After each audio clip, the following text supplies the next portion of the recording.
La UE se visualiza como un centro de docencia, investigación y orientación que aporta alternativas para el desarrollo del país. En su compromiso con la libertad y la democracia, crea espacios de diálogo. El análisis de los invitados es independiente al de la universidad.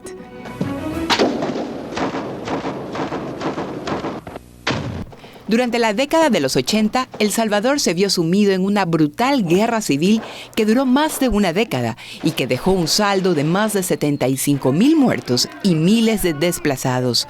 Después de la guerra civil, El Salvador experimentó un periodo de crecimiento económico, pero también surgieron nuevos problemas. Una de las principales preocupaciones fue el surgimiento de las maras, pandillas violentas que se convirtieron en una de las principales amenazas para la seguridad en el país. Muchos jóvenes se unieron a las pandillas callejeras como una forma de protegerse y sobrevivir en medio del conflicto armado. Desde entonces, las pandillas crecieron, al igual que los índices de homicidios del país. En el 2003, el gobierno de Arena lanzó la política denominada Mano Dura. La violencia organizada se fortaleció debido a un hacinamiento extremo en el sistema penitenciario que facilitó la reorganización del liderazgo de las pandillas desde las cárceles. En el 2011 se buscó una tregua. El primer gobierno del Frente Farabundo Martí para la Liberación Nacional abordó la problemática de las maras desde un enfoque distinto. Las pandillas negociaron beneficios carcelarios a cambio de reducción de homicidios. Pese a estas medidas, en el 2015 llegaron a su punto más alto cuando hubo 103 homicidios por cada 100,000 salvadoreños. Con el pasar de los años, estos grupos delincuenciales evolucionaron hasta convertirse en los autores de actividades criminales, tráfico de drogas y extorsión. Se trataba principalmente de jóvenes que provenían de barrios marginales y que se enfrentaban a una serie de desafíos socioeconómicos, como la falta de empleo y la pobreza. En el 2019, cuando Nayib Bukele asumió la presidencia, El Salvador tenía una de las tasas de homicidios más altas de la región, con un promedio de 36 por cada 100,000 habitantes. Desde entonces, el gobierno de Bukele ha implementado una serie de medidas para contener el problema de la inseguridad, algunas que lo llevaron a confrontaciones con la Asamblea Legislativa. Si estos sinvergüenzas no aprueban esta semana el Plan Control Territorial, nos volvemos a convocar aquí el domingo, le volvemos a pedir sabiduría a Dios y le decimos: Dios, tú me pediste paciencia, pero estos sinvergüenzas no quieren trabajar para el pueblo. Entre las medidas incluyen el fortalecimiento de las fuerzas de seguridad, la creación de unidades especiales para combatir la violencia, la construcción de nuevas cárceles y la inversión en programas sociales y educativos para jóvenes en riesgo de unirse a pandillas. Como resultado de estas políticas, al cierre del 2020, la tasa de homicidios disminuyó al 60%. A febrero del 2023, el gobierno salvadoreño anunció el día 300 sin homicidios. Así también, el régimen de excepción cumplió ya un año en ese país y desde entonces han sido detenidas 66,417 personas sindicadas como pandilleras, lo que ha provocado críticas por la ONU y organismos defensores de los derechos humanos. Sin embargo, según una reciente encuesta del Instituto de Opinión Pública de la Universidad Centroamericana, un 85,7% de los habitantes se siente seguro en El Salvador. Un 10,3% se siente ni seguro ni inseguro, frente a un 4% que se siente inseguro. Cada uno de ustedes son un instrumento de Dios para hacerlo. La paz no se consigue firmando acuerdos entre corruptos, repartiéndose el poder entre asesinos. La paz se construye con trabajo, con sudor, con esfuerzo y con la valentía que tienen ustedes y sus hermanos. Saludos cordiales a todos y bienvenidos a Entrevistas UES, un espacio de diálogo y reflexión. Soy Xiomara Dávila, analista e investigadora, graduada de Economía de la Universidad Espíritu Santo. En El Salvador, el gobierno ha implementado medidas integrales de seguridad que han reducido significativamente los índices de violencia y homicidios en el país. El Salvador ha pasado de ser de uno de los países más violentos del mundo a ser un ejemplo de cómo combatir la inseguridad de manera efectiva. Es importante entender cómo estas medidas podrían ser replicadas en países de la región, como en el caso de Ecuador, donde la inseguridad se ha convertido en una preocupación creciente para la población. Para tratar este tema, hemos invitado a Carlos Marroquín, director de Reconstrucción de Tejido Social del gobierno de Nayib Bukele. Y para la conducción de esta entrevista me acompaña Héctor Yepes, exasambleísta y actual director de la Escuela de Gobierno y del Centro de Arbitraje y Mediación de la UES. A continuación, conozcamos más del perfil de nuestro invitado. Carlos Amílcar Marroquín Chica tiene una amplia trayectoria en el área de trabajo social. Obtuvo su licenciatura en Trabajo Social en la Universidad de El Salvador, así como un diplomado en Ciencias Políticas en la Universidad Tecnológica y otro en Capacitación Continua por la Universidad Evangélica de El Salvador. Tiene experiencia en el sector público y en organizaciones no gubernamentales. Se ha desempeñado en proyectos de paz y justicia social, como jefe de unidad de reconstrucción de tejido social de la Alcaldía Municipal de San Salvador, coordinador y facilitador de la Fundación Trabajando por la Paz y como director y fundador de la Asociación Juvenil Cuscatancingo Cambia. Actualmente, Carlos Marroquín desempeña el cargo de director de Reconstrucción de Tejido Social del Ministerio de Justicia y Seguridad Pública del gobierno de Nayib Bukele. Carlos, bienvenido a la UES, muchas gracias por estar aquí. Y Héctor, muchas gracias por acompañarme en la conducción de este programa. ¿Te parece si iniciamos contigo? Muchas gracias, Xiomara. Carlos, un gusto. El Salvador hoy es mundialmente conocido por las imágenes de mano dura contra los delincuentes, contra los presos, y eso ha despertado la popularidad del presidente Nayib Bukele a nivel mundial. Sin embargo, poco se habla de otro aspecto, que es la inversión y la acción social, que es justamente de lo que tú te encargas como director de reconstrucción del tejido social del gobierno salvadoreño. Así que cuéntanos un poco cuál es ese enfoque en lo social que ha llevado adelante el gobierno de El Salvador y qué tiene que ver con la seguridad. Bueno, primero, gracias por la invitación, de verdad es un verdadero honor. Es fabulosa su universidad, de verdad. ¿Qué no diéramos por tener universidades así en El Salvador? Obviamente ya estamos en camino a construir desde el sector público. Hay una frase que siempre usa el presidente Bukele que dice que lo público debe de ser igual o mejor que lo privado. Y eso es parte también de esa filosofía de transformación holística de la violencia, porque si solo estás combatiendo la violencia con represión, no combatís las causas estructurales, sino que estás combatiendo delincuentes, poniéndolos en la cárcel, que obviamente tiene un efecto, pero que es muy corto en el tiempo. Los efectos largos te los da la inversión pública, porque la inversión pública te permite afectar las causas estructurales de la violencia. Y ese es nuestro trabajo, hacer esos diagnósticos, investigar por qué el fenómeno de las pandillas en mi país, del narcomenudeo, del crimen organizado, se fortaleció tanto, los sectores, las zonas, para poder invertir. Una de las prioridades del presidente, más que lo que han visto comunicacionalmente, que obviamente también tiene un efecto y el presidente es un comunicador nato, pero para nosotros lo que es más importante como gobierno es la inversión en nuestras bases sociales, que es la niñez, la juventud, dejar que participen activamente en los cambios de sus comunidades y sus barrios es algo fabuloso, es nuestro día a día. No es la fotografía, no es el video que el mundo ha visto, pero sí es la fotografía y el video que está en nuestras cabezas, porque es lo que vemos a diario y ha logrado que se nos den resultados tan impactantes a tan corto plazo, pero que sé que en el tiempo, si seguimos llevando esa línea paralela de inversión, van a ser sostenibles y no vas a tener ningún efecto que se te pueda revertir negativamente, sino que al contrario, todo va impulsándose de forma positiva. La seguridad en El Salvador cruza por una oleada de debates acerca de la forma en cómo se ha conseguido establecer la paz interna. No obstante, las críticas en contra de las posibles vulneraciones de los derechos humanos de las personas privadas de la libertad han levantado la alarma internacional.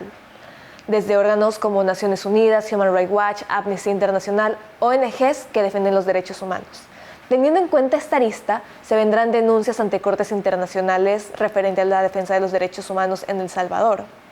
¿Vale la pena todos los ataques que pueden venir a futuro a costa de mantener a raya a los grupos delincuenciales? Bueno, quizás hablemos de Naciones Unidas y de Amnistía, porque Human Rights Watch es prácticamente un organismo financiado por la oposición mundial que no busca que los países se desarrollen, sino que al contrario, buscan inmiscuirse en la soberanía nacional. Entonces, dejemos a este organismo fuera porque para nosotros no tiene ningún valor.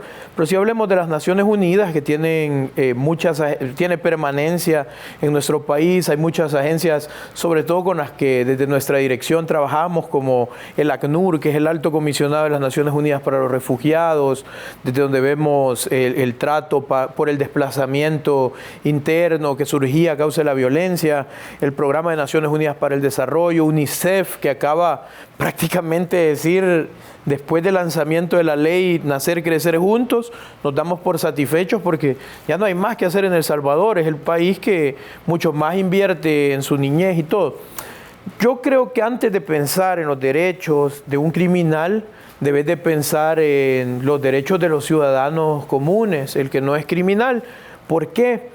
Porque te lo digo con una fábula que siempre el presidente hace referencia. Si querés salvar a la manada, al grupo de ovejas, tenés que atacar al lobo. Pero los organismos de defensa de derechos humanos están defendiendo al lobo y no defendiendo a las ovejas. Pero los países somos soberanos, podemos decidir sobre todo en temas que son de interés nacional. Y ahí es donde el liderazgo del presidente creo que es un golpe fuerte a todos estos grupos de derechos humanos que buscan inmiscuirse en las decisiones soberanas y que no permiten que los países se desarrollen positivamente. Porque decime, ¿qué es más importante? La señora que está en su casa en este momento llorando porque un pandillero asesinó a su hijo, que era un ingeniero, como por ejemplo Rigoberto Orellana, que uno de nuestros centros urbanos de bienestar y oportunidades se llama como él, o Luis Alejandro Enrique Zabaleta, Luigi 12, que es el cubo que vieron que el presidente recientemente inauguró. ¿Qué es más importante, ellos o el que los mató? O sea, aquí hay que preguntar qué harían ellos en la situación nuestra, porque nuestro pueblo es nuestra familia, nuestro pueblo es por quien tenemos que trabajar y es a quien tenemos que cuidar, no al criminal, al que les está haciendo daño. Entonces, sé que hay muchas discusiones en torno a eso, pero no son discusiones que vayan a hacer cambiar las decisiones que el presidente está tomando y que menos nosotros como su equipo de trabajo estamos también impulsando.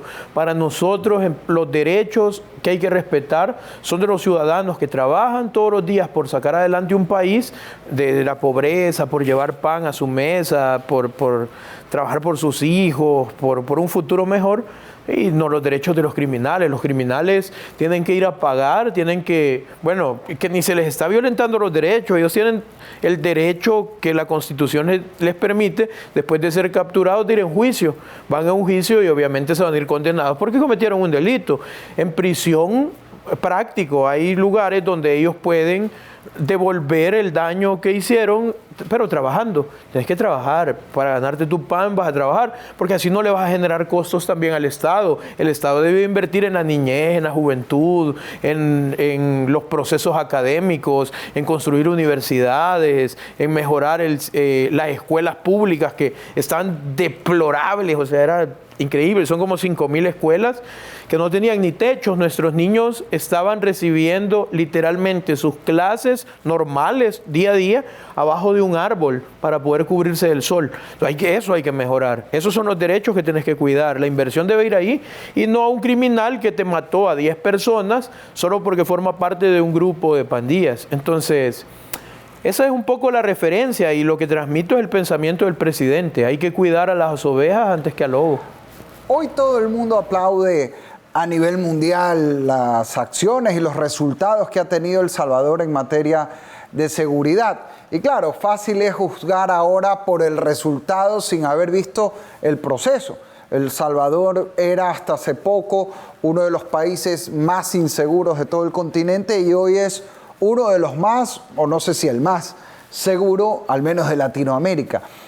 ¿Cómo lograron llegar hasta allá? Porque uno ve pues la comunicación digital del presidente Bukele, que es muy dinámica, que es muy efectiva, pero esto no se trata solo de bonitos videos en redes sociales o de likes. Hay toda una estrategia detrás para haber logrado este resultado. Cuéntanos ¿Cómo hicieron esto que parecía imposible, volver El Salvador un país seguro para su gente? Hay 3 instituciones que son las que verifican el tema de los homicidios. Hay una mesa técnica que está compuesta por la Fiscalía General de la República, que no es una organización del Ejecutivo, tiene esa autonomía como en todos los países. Medicina Legal, que es a donde tenés obviamente que ver por el tema de un homicidio y toda esa parte. También no es un organismo del Ejecutivo, no es un ministerio, algo que el presidente pueda tomar decisión. Y la Policía Nacional Civil, que esa sí forma parte del Ejecutivo y es la que trabaja pues para ir a ver todo el tema de levantamiento por las pruebas y lo normal que se hace cuando asesinan a alguien. Las 3 instituciones dicen que tenemos la tasa más baja de homicidios a nivel de América, quizás, tal cual tú lo dices. Entonces no hay forma de cómo mentir, porque ahí está la Fiscalía y está Medicina Legal, que dieran informes totalmente contrarios si el presidente, o al menos el cuerpo de seguridad, estuviera mintiendo en el tema de los homicidios, cosa que no es así. Ahí están todos los informes que dan tasas muy bajas. ¿Y cómo llegaron a ese punto? La voluntad política. Yo creo que si de verdad querés hacer algo por los ciudadanos, en este caso un derecho constitucional que es la seguridad, tenés que ponerte en función de eso y no de forma político-partidaria, porque las políticas partidarias te separan, te alejan de la realidad que puede vivir un ciudadano. Entonces, cuando te quitas la camisa político-partidaria, si sos de izquierda o de derecha, y comenzás a pensar por la seguridad de los ciudadanos que no tiene un color, se convierte en una política de Estado. Y ahí obviamente se ve empujada la Asamblea Legislativa, se ve empujada la Fiscalía, se ve empujada la Procuraduría General de los Derechos Humanos para velar por la gente buena, y al final esa política de Estado te permite tener los resultados que hoy tenés. Pero obviamente necesitas un líder, y el líder es el presidente en este caso. Y desde el punto de vista de política pública, ¿qué es lo que hicieron? Digamos, el presidente tiene la decisión de enfrentar al crimen. ¿Por dónde comenzaron? ¿Cómo fue el proceso, digamos, en la parte de seguridad, en la parte social, para ir poco a poco avanzando? Las fases del Plan Control Territorial, que es nuestra política de seguridad, es una política que el presidente lanzó el día que se sentó en la silla presidencial, contempla diferentes fases. Te voy a hablar rápido de 2 de esas. La fase 2, que es la fase que le da nacimiento a la Dirección de Reconstrucción del Tejido Social, es una fase que vela por toda la inversión pública, la inversión social que haces en los barrios y zonas vulnerables de nuestro país. Esto permite que de una forma estratégica pelees con las pandillas el tema del reclutamiento de niños, adolescentes y jóvenes que al final nutrían a estos grupos y les permitía crecer en los territorios y tener mucho más control. Entonces, de una forma social y estratégica, a través del deporte, el arte, la cultura, la educación, a través de un servicio de educación pública digno, de verdad digno, a donde obviamente una persona con un poder adquisitivo en el pasado no mandaría a su hijo a una escuela pública en El Salvador, te lo aseguro, pero hoy, en las nuevas escuelas que se están construyendo, cualquiera quiere enviar a sus hijos, te lo aseguro. Entonces, esa inversión nos permitía combatir de una forma estratégica el crecimiento de las pandillas, pero la primera decisión que se tomó estratégica y fuerte, que de verdad comenzó a darle el giro positivo a lo que pasó en el país, fue el fortalecimiento de la fuerza pública a través de la tecnificación, porque no puedes solo darles armas, tenés que tecnificarlos, tiene que llegar alguien a enseñarles cómo se hacen planes de inteligencia operativa, cómo detectar las finanzas, cómo intervenir la telefonía móvil para saber quién es el que te está poniendo una extorsión o una vacuna, de dónde lo está haciendo, quién es su líder, y hacer todas esas conexiones. Obviamente eso nos ha requerido casi 3 años. Para poder llegar a lo que hoy somos, nos tardamos 3 años, que parece que es un tiempo corto, pero fue un tiempo muy largo por la oposición política, que en algún momento todavía controlaban 2 de los poderes del Estado, que es el legislativo y el judicial, y ya con los otros dos poderes del Estado, al final construyendo una política de Estado, valga la redundancia, los resultados son mucho más contundentes. Pero ahí se inició fortaleciendo nuestra fuerza pública, porque no los podías enviar a una guerra contra grupos criminales que recibían financiamiento de los cárteles mexicanos o de cárteles colombianos y de todo el tema del narcotráfico por ser El Salvador.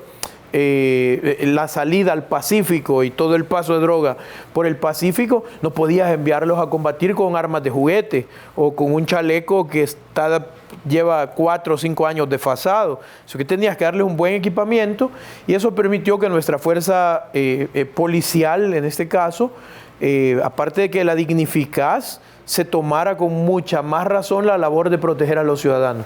Cambiando a temas económicos, el desempeño de la economía de El Salvador se ha recuperado desde el 2017. No obstante, la pandemia fue un duro golpe a la proyección de crecimiento que preveía el gobierno. Es en ese contexto que llega Nayib Bukele a la presidencia, con una economía frágil en el país más pequeño de Centroamérica. ¿Cómo logró que en el 2022 la economía lograra recuperarse incluso a niveles previos a la pandemia? Lo que pasa es que tus ciudadanos y los inversores, sabremos en este caso del sector empresarial, de la grande, de la micro y pequeña empresa, ellos que te pedían seguridad, no te contrataban a las personas de tus barrios porque podían llegar a querer robar, a identificar quién trabajaba en el lugar. Nadie quería ir a hacer turismo a mi país porque era muy violento, te podían matar, te iban a robar, te iban a desaparecer. Nadie quería ir.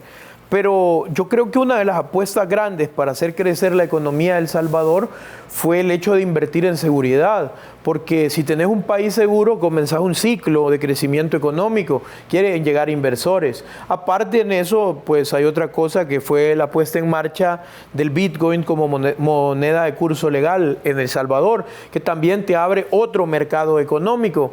Y todo esto permite que no solo inversores locales, sino que también la comunidad de salvadoreños en el exterior, que es muy grande, tenemos a causa del conflicto armado del 70 al 90, más de 3 millones de salvadoreños viviendo en los Estados Unidos, que ellos quisieran regresar después de 30, 35 años a invertir.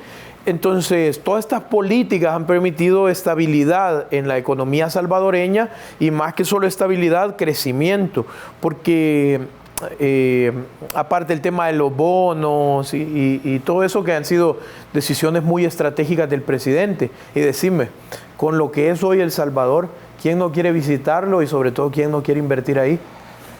Carlos, para ir cerrando por el tiempo, primero quiero agradecerte por toda tu generosidad, por el tiempo que nos has dedicado, no solamente en esta entrevista, sino en estos días en que hemos tenido una jornada sobre seguridad aquí en la Universidad Espíritu Santo con otros expertos de la región. Realmente es muy valioso para nosotros como ecuatorianos conocer la experiencia de El Salvador y conocer la profundidad, no solamente lo que se ve en las redes o en las noticias, sino realmente saber cómo pasaron de un país tomado por las maras, por la delincuencia, a ser hoy un país casi sin homicidios diarios, que es un referente en esto para América Latina. Pero cuéntanos, ahora que has estado en Ecuador, ¿cuál es tu impresión del Ecuador? Yo sé que como funcionario de gobierno, pues no puede ser imprudente, pero de lo que has conocido, de lo que ves de la coyuntura en materia de seguridad, en materia política, hoy estamos atravesando una crisis muy grave en cuanto a la delincuencia. ¿Qué crees tú que podría hacer el Ecuador? ¿Crees que se pueden emular algunas de las acciones que se han tomado en El Salvador? ¿Cuál es tu impresión en estos pocos días que has estado en nuestro país? Fíjate que no quiero hablar tanto como político para no meterme en problemas y que no se dañen susceptibilidades y que alguien diga nos está tirando o este está a favor de. Más decirte algo como Carlos Marroquín. Yo creo que los cambios inician cuando comenzás a unir una sociedad fragmentada como la ecuatoriana. De hecho, pasaba en El Salvador. Hay un río que se llama el río Lempa, que es un río que alimenta a todo nuestro país en el tema de energía, y es un río muy importante. Dividía la zona oriental de la zona central de nuestro país, y parecía que estabas en dos países distintos, porque la captación política la tenías en la zona centro. Entonces el político invertía ahí porque obviamente eso se le revertía en votos, y dejaban la zona oriental en el abandono. Una de las cosas que políticamente se logró hacer en el país fue unir a El Salvador como uno solo. Y creo que Ecuador necesita esto, y ustedes, los medios de comunicación, las universidades, juegan un papel bastante relevante en la toma de estas decisiones, en el aspecto de poder borrar ya esas barreras de quién es de la costa y quién es de la sierra, o quién es de la capital, o quién es de... Todos son Ecuador, y al final los problemas se le van a agravar a todo el país si no se hace algo. Y yo creo que cuando te unís puedes comenzar a tener ya la fuerza política que los políticos no tienen, y que al final, como no hay un país unido sino fragmentado, no les interesa. Y en El Salvador te lo apuesto, que cualquier político tiene miedo de la fuerza que tiene el pueblo. Un pueblo que en este momento quiere, adora a Nayib, obviamente porque también es un político que representa los intereses de los salvadoreños. Y yo sé que algo así tiene que pasar acá, pero va a pasar cuando Ecuador se una. Y en ese momento van a frenar todas las cosas negativas que están pasando. Mis impresiones, al menos de Guayaquil, de San Borondón y otras ciudades que he conocido, que son ciudades preciosas, no tienen nada que envidiarle a otro lugar del mundo. Puedo sentir en algunas cosas hasta envidia. Obviamente en gastronomía creo que le ganamos. No. Parece que no te han invitado a comer donde se debe. Pero entonces... bien, a ese punto quería llegar. ¿Ves cómo se sienten de orgullosos por lo que tienen? Manténganlo, no lo pierdan, que de esa manera van a lograr salir adelante. Y como salvadoreño les deseo lo mejor, como parte del gobierno del presidente Nayib Bukele también. Y pues nada, para servirles cuando se repita esto, y voy a estar muy feliz también de recibir a su rector allá en el país. Muchas gracias, Carlos, por tus respuestas, por tu generosidad nuevamente en esta entrevista y con la Universidad Espíritu Santo. Un saludo de nuestra parte al presidente Nayib Bukele. A la orden, gracias. Xiomara, ¿qué te parece la entrevista? ¿Cuáles son tus conclusiones después de todo lo que hemos conversado? Muchas gracias, Héctor, por acompañarme en la conducción de esta entrevista, y sobre todo a nuestro invitado por estar aquí hoy en la UES. Luego de escuchar a Carlos Marroquín, director de Reconstrucción del Tejido Social del Gobierno de El Salvador, que lidera el presidente Nayib Bukele, nos queda claro que la seguridad que hoy vive El Salvador no se trata solamente de comunicación efectiva en redes sociales o mostrar fotos de presos. Es una estrategia integral y un plan coordinado que involucra mano dura contra el crimen, apoyo y recursos para equipar a la fuerza pública, y además una fuerte inversión social para que la juventud y las familias, en vez de caer en la delincuencia, tengan oportunidades de salir adelante. Esas son las lecciones que debemos asimilar en Ecuador y en América Latina. Muchas gracias a todos ustedes por acompañarnos el día de hoy en Entrevistas UES. Nos vemos en la próxima ocasión.